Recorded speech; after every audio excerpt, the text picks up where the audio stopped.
বিশ্ব মুক্ত গণমাধ্যম দিবস উপলক্ষে জাতীয় প্রেস ক্লাবে সম্পাদক পরিষদের আলোচনা। অংশ নেন বিভিন্ন রাজনৈতিক দল ও সাংবাদিক সংগঠনের নেতারা। শেখ হাসিনার রিজিম যে এত জনধিকৃত হয়েছিলেন তার অন্যতম কারণ ছিল যে গণমাধ্যমের স্বাধীনতা ছিল না। গণমাধ্যম ফ্যাসিবাদ মুক্ত করতে স্পষ্ট রূপরেখা প্রয়োজন বলে মত দেন রাজনৈতিক নেতারা। নতুন বন্দোবস্ত বাস্তবায়নে দীর্ঘসূত্রিতায় পুরনো কায়দা প্রতিষ্ঠিত হওয়ার শঙ্কা তাদের। গণমাধ্যমের উপর এই হস্তক্ষেপ এর একটা যেমন আইনি দিক আছে, এর একটা সাংস্কৃতিক দিকও আছে। ফলে মিডিয়া এবং ফ্যাসিজমের সম্পর্ক আসলে বিগত সময়গুলো কি ছিল এবং মিডিয়ার ভিতরে যে ফ্যাসিজম প্রবেশ করেছে সেখান থেকে মিডিয়াকে আমরা কিভাবে বের করতে পারবো সে বিষয়ে আসলে আমাদের স্পষ্ট রূপরেখা প্রয়োজন। আমরা অনেক ক্ষেত্রেই পুরনো বন্দোবস্তকেই জায়গা করে নিতে দেখছি, পুরনো লোকেদেরই নানান কর্তৃত্ব প্রতিষ্ঠা হতে দেখছি। সেই জায়গাটা বন্ধ করা দরকার।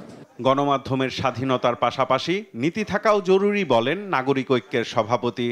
সংবাদ মাধ্যমের পরিপূর্ণ স্বাধীনতা নিশ্চিত করা উচিত, কিন্তু তারপরেও ওটার একটা সিলিং থাকতে হবে। কারণ দেশ আছে, দেশের স্বাধীনতা আছে, সার্বভৌমত্ব আছে, দেশের অনেক কিছুই আছে যেটা দেশের মতোই হবে।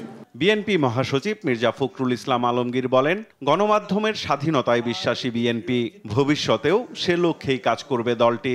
আমরা বরাবরই সংবাদপত্রের স্বাধীনতার পক্ষে ছিলাম, আছি এবং ভবিষ্যতে থাকব। সে গভর্নমেন্টে থাকি আর না থাকি, যেখানেই থাকি। এবং খুব স্পষ্ট ভাষায়, দৃঢ় ভাষায় আবার বলতে চাই, আমরা কখনোই অন্যায়ভাবে অন্যের মতকে চাপিয়ে দেওয়া যে ব্যাপারটা আছে এটাকে আমরা সমর্থন করব না। দেশের প্রায় সব সংস্কার বিএনপির মাধ্যমেই শুরু হয়েছে দাবি করে দলটিকে সংস্কার বিরোধী হিসেবে অপপ্রচার করার সমালোচনা করেন বিএনপি মহাসচিব। আমরাই আপনার পার্লামেন্টারি ফর্ম অফ গভর্নমেন্টে গেছি, প্রেসিডেন্ট ফর্ম অফ গভর্নমেন্ট থেকে। আমরা আমাদের অনেক আপত্তি সত্ত্বেও আমরা কেয়ারটেকার গভর্নমেন্টকে আমরা সংবিধানে নিয়ে এসেছি। এগুলো বাস্তবতা।